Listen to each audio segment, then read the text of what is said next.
धुरंधर 2 ये फिल्म मत देखने जाना, बहुत ही बकवास फिल्म है। धुरंधर 2 अगर आप देखने जाओगे और जब आप बाहर आओगे आप मैड हो जाओगे, क्रेजी हो जाओगे, तो प्लीज धुरंधर 2 ये फिल्म मत देखने जाना। तो ये सब जो है ना वो गलत है। धुरंधर ने जितनी हाइप की है, मैं 3.5 घंटे धुरंधर को देख रहा था और फिर भी जब फिल्म एंड हुई तो मुझे लगा कि भाई यार और होना चाहिए था, एटलीस्ट 5 घंटे की फिल्म होनी चाहिए थी। आप सोचिएगा 3.5 घंटे फिल्म चल रही है फिर भी ऑडियंस यही सोच रहा है। मैंने जितने भी मेरे दोस्त है सबसे सुना कि भाई बहुत ही एंटरटेनिंग फिल्म है, 3.5 घंटे। ऐसा नहीं लगता कि हम 3.5 घंटे बैठे, ऐसा लगता है कि यार 2 घंटे बैठे फिल्म खत्म हो गई। धुरंधर का जो मोस्ट ऑफ क्रेडिट है वो जाना चाहिए आदित्य धर को, क्योंकि जिस प्रकार से उन्होंने फिल्म मेकिंग की है, जिस प्रकार से उन्होंने धुरंधर को बिल्ड किया है from start to end, amazing. और अगर आप देखोगे कि धुरंधर में सबसे ज्यादा इम्पैक्ट किसका है तो वो है म्यूजिक का और गानों का। गाने भी ऐसे मिडल में आते हैं, पूरे गाने भी फिल्म में नहीं है। मैंने अभी तक ऐसा नहीं देखा कि गाने बीच में आ रहे हैं और पूरी फिल्म को इंटरेस्टिंग बना रहे। एक ही गाना है जो आइटम सॉन्ग है वही उस फिल्म में है, बाकी सब गाने बीच में आते हैं और वही इस फिल्म को इम्पैक्टफुल बनाते हैं। और आदित्य धर पे ये इम्पैक्ट कहाँ से आया तो वो आया उनकी फैमिली से। वो म्यूजिक वाला है, उन्होंने बहुत सारे इंटरव्यूज में कहा है कि मेरे फैमिली में म्यूजिक चलता था और मेरे जो उनके दादाजी है, उनके पिताजी है, तो उनको म्यूजिक में इंटरेस्ट था, तो वही इंटरेस्ट उन्होंने यहाँ पे दिखाया। रहता था क्लासिकल म्यूजिक का या प्लेस का, हम कभी प्लेस के लिए जाते थे, तो उस तरफ मेरा रुझाव हमेशा ज्यादा रहा है। और धुरंधर हो चाहे उरी हो, दोनों फिल्म का अगर हम म्यूजिक की बात करें, गानों की बात करें, तो काफी इंटरेस्टिंग गाने हैं, काफी इंटरेस्टिंग बीजीएम है और वही आपकी फिल्म को सबसे इम्पैक्टफुल बनाते हैं। धुरंधर का पूरा एल्बम काफी क्रेजी है, तो जो मोस्ट ऑफ द क्रेडिट है वो जाता है म्यूजिक को, गानों को, एंड सभी एक्टर्स ने काफी कमाल की एक्टिंग की है। और आदित्य धर ने जो धुरंधर में यूनिवर्स क्रिएट किया है ना, जो हमने कभी देखा नहीं है, तो इसीलिए ऑडियंस को एक्सेप्ट हो जाता है। जो उन्होंने लहरी दिखाई, हम किसी को नहीं पता कि वहां पे एग्जैक्ट क्या होता है और कैसे होता है। रणवीर सिंह का जो कैरेक्टर है हमजा का, वो जो क्लब में जाता है और जो वो गाड़ी चलाते हैं, तो भाई ये पाकिस्तान में गाड़ी कैसे हो सकती है, तो उस पे बहुत सारे मीम्स बने, तो हमें पता ही नहीं कि भाई वहां पे क्या होता है। तो आदित्य धर ने जो भी दिखाया हमको एक्सेप्टेबल है, तो this is the cinema, this is the film making. Aditya धर के बारे में अगर आपको पता नहीं है तो 2006 से लेके आज तक वो सब सीख रहे, और उरी और धुरंधर से उन्होंने दिखा दिया कि आदित्य धर का जो विजन है कितना स्ट्रांग है। मैंने जब धुरंधर का ट्रेलर देखा तो मैंने सच में एक्सपेक्ट नहीं किया था कि फिल्म इतना एंगेजिंग होगी, और वो जो पार्ट में उन्होंने फिल्म को डिवाइड किया है वो भी काफी इंटरेस्टिंग लगता है। और धुरंधर 2 आपको क्यों देखनी चाहिए, इन्हीं की वजह से ही देखनी चाहिए, क्योंकि हमजा की जो बैक स्टोरी है वो हमको धुरंधर 2 में देखने को मिलेगी। धुरंधर 2 के ट्रेलर में जिस तरह से बवाल है ना, फ्रॉम स्टार्ट का ही वो जो डायलॉग है, वो डायलॉग आपको ऐसा खून खोल देता है कि भाई ये कैसा बोल सकता है। पड़ोस में रहते हैं हम। तो आदित्य धर ने कैच किया है, इमोशन कैच किया है, and that is the most amazing. धुरंधर 2 का ट्रेलर मैंने जब देखा तो धुरंधर में कुछ भी नहीं है, उससे कहीं ज्यादा ब्रूटल, उससे कहीं ज्यादा खतरनाक फाइट्स धुरंधर 2 में आपको देखने को मिलेगी।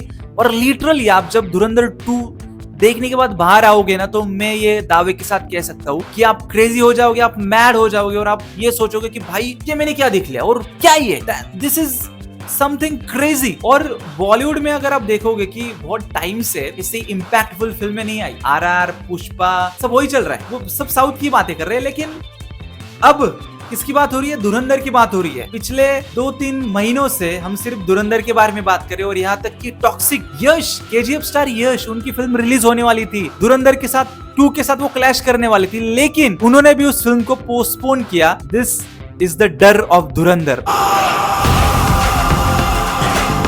मैंने कभी सोचा नहीं था कि रणवीर सिंह इस तरह से अपना कमबैक करेंगे, क्योंकि पिछले 3-4 सालों से हम देख रहे हैं कि रणवीर सिंह का कमबैक हो ही नहीं रहा है। वो ऐसी फिल्में कर रहे हैं जो काफी क्रिंज थी। सर्कस उनकी इतनी क्रिंज फिल्म थी, सिम्बा में उनकी एक्टिंग, तो वो ग्रेटेस्ट एक्टर है, लेकिन फिल्म का जो क्राफ्ट है वो शायद उतना इम्पैक्टफुल नहीं था, उसके कारण रणवीर सिंह का कमबैक ही नहीं हो रहा। लेकिन जब बात धुरंधर की आई तो आदित्य धर ने प्रेस कॉन्फ्रेंस में भी कहा कि जब रणवीर सिंह इस फिल्म के लिए ऐड हुए, तब यहाँ पे सब वही लोग थे जिनको इम्प्रूव करना था, जिनको कुछ साबित करना था कि यस, घायल हूँ इसलिए घातक हूँ। और वो जो डायलॉग है वो सबसे इंस्पायर्ड है। उस फिल्म में जो भी जुड़ा ना, वो सब यही कह रहा था कि ये फिल्म अच्छी बननी चाहिए। आदित्य धर ने काफी इंटरेस्टिंग बात कही, इंडियन सिनेमा को मुझे इस लेवल पे लेके जाना है कि वर्ल्ड में हमें रिकॉग्नाइजेशन मिले कि what is the film, what is the cinema, and हम उस सिनेमा को कितना ब्रिलियंट बना सकते हैं, कितना अच्छा बना सकते हैं, सब एस्पेक्ट को यूज करके। और धुरंधर में उन्होंने एक भी एस्पेक्ट नहीं छोड़ा है। फ्रॉम स्मॉल डिटेल एक्टिंग हो, एवरीथिंग वो जस्ट अ फिनोमिनल। और मुझे लगता है कि सबका क्रेडिट उन्होंने सबको दिया है, फ्रॉम स्पॉट बॉय से लेके एक्टर, म्यूजिक कंपोजर, एडिटर से लेके सबको उन्होंने क्रेडिट दिया है कि धुरंधर इन सब की वजह से ये फिल्म है। और यहाँ तक कि मुझे लगता है कि धुरंधर का जो एडिट का क्राफ्ट है या फिर जो एडिट की टाइमलाइन है वो कितनी डिफिकल्ट होगी। मैं सोच के हैरान हूं कि भाई कैसे हो सकता है, धुरंधर इतना कट है, इतना फास्ट एडिट है। So hats off editor, music composer, जिसने भी इस फिल्म के लिए गाने बनाए।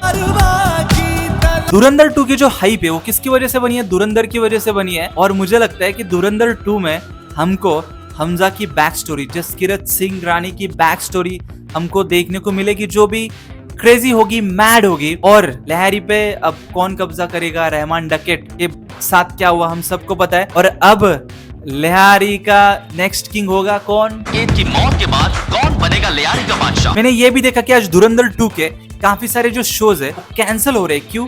क्योंकि CBFC बोर्ड ने धुरंधर में 21 कट्स की मांग की है और उसमें जो ब्रूटल वाले फाइट सीक्वेंसेस है, कुछ डायलॉग्स है, वो उन्होंने कट करने को बोला है। अगर धुरंधर से आप वायलेंस निकाल दोगे तो फिर फिल्म नहीं रहेगी। बहुत सारे जो ऑडियंस है उन्होंने ये कहा है कि आपको नूरा फतेही का गाना आता है, उससे कुछ प्रॉब्लम नहीं है, उसमें इतना वाहियात लैंग्वेज है, उससे आपको कुछ प्रॉब्लम नहीं है, लेकिन आपको प्रॉब्लम है धुरंधर 2 के कुछ सीन्स से। अगर धुरंधर 2 से हम वायलेंस निकाल देंगे, फाइट सीक्वेंसेस निकाल देंगे, फिर धुरंधर क्या ही रह जाएगा। मुझे ये बात समझ नहीं आती हमारे CBFC बोर्ड की कि जो आपको देखना चाहिए, ध्यान से देखना चाहिए, वो तो उसके बारे में आप कुछ सोचते भी नहीं है। आप ऐसी फिल्मों के पीछे पड़ते हो जो ऑडियंस को पसंद आते हो। आई डोंट नो कि यार अब धुरंधर, इसके कारण ही धुरंधर 2 के बहुत सारे शोज है वो कैंसिल हुए वो सर्टिफिकेट के कारण। क्योंकि जब वो कट्स होंगे तभी धुरंधर को वो सर्टिफिकेट मिलेगा और उसके कारण ही बहुत सारे शोज कैंसिल हुए। तो ऑडियंस काफी नाराज था कि यार धुरंधर 2 हमको देखनी थी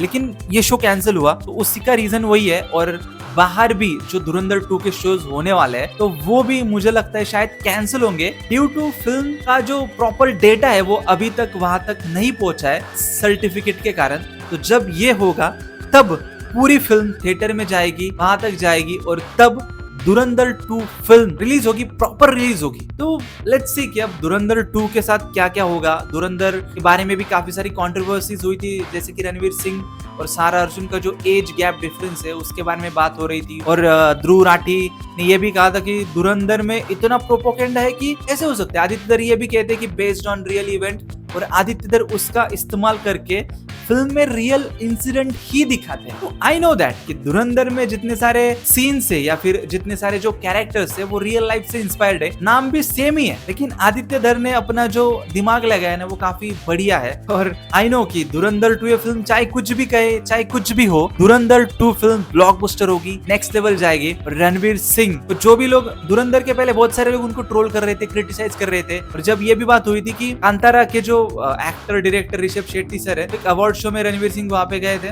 तो उन पे काफी आलोचना हुई थी, उनको काफी क्रिटिसाइज किया था। फिल्म क्रिटिक्स ने भी, रिव्यूअर्स ने भी उनको बहुत सारा ट्रोल किया था।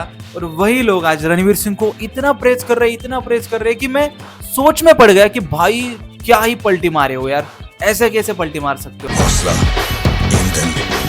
और अगर आप धुरंधर 2 फिल्म जल्दी देखने नहीं जाएंगे तो पक्का समझिएगा कि आपके पास बहुत सारे स्पॉयलर्स आएंगे। तो प्लीज थोड़ा सा उठिएगा फास्ट, जल्दी से शो को बुक कीजिएगा। अब पता नहीं कि क्या होगा, ये कट्स कब होंगे और CBFC और क्या क्या मांग करेगी धुरंधर 2 के मेकर से, ये सब बातें हैं। बाकी एक और बात मुझे यहाँ पे कहनी है कि धुरंधर 2 का जो एल्बम है वो धुरंधर के पार्ट 1 से मुझे थोड़ा सा एवरेज लगा, ओके लगा। धुरंधर 1 का जो पूरा एल्बम है क्रेजी था, बढ़िया था, गाने सब नेक्स्ट लेवल थे। धुरंधर 2 में भी अच्छे गाने हैं लेकिन not expected as part 1। So let's hope कि धुरंधर 2 फिल्म चलेगी। अभी तक मैंने भी धुरंधर 2 नहीं देखी, लेकिन मैं पक्का जल्दी जाऊंगा, कल परसों पक्का जाऊंगा, जब भी मुझे मिलेगा, टिकट मिलेगा। सब शोज फुल है तो इसकी वजह से मुझे अभी तक टिकट नहीं मिला है, लेकिन जब मिलेगा मैं पक्का देखने जाऊंगा। और आपको रिव्यू भी दूंगा, कल ही दूंगा शायद रिव्यू, कल ही मैं देखने जाऊंगा धुरंधर 2 because I am very excited for धुरंधर 2। 3.5 घंटा धुरंधर देखी और तब से लेके अब तक मैं वही सोच रहा हूँ कि यार मैं कब देखूं पार्ट 2, कब देखूं, मुझे देखना है आगे क्या हो रहा है। क्योंकि जब धुरंधर एंड हुई ना, मुझे सच में नहीं लगा कि यार खत्म होनी चाहिए थी, मुझे लगा कि भाई यार और दिखाओ ना यार प्लीज भाई। So I am very excited and अब देखते हैं कि क्या होता है। बाकी आपको वीडियो अच्छी लगी हो तो लाइक करना, शेयर करना and please don't forget to subscribe easy things. Thank you.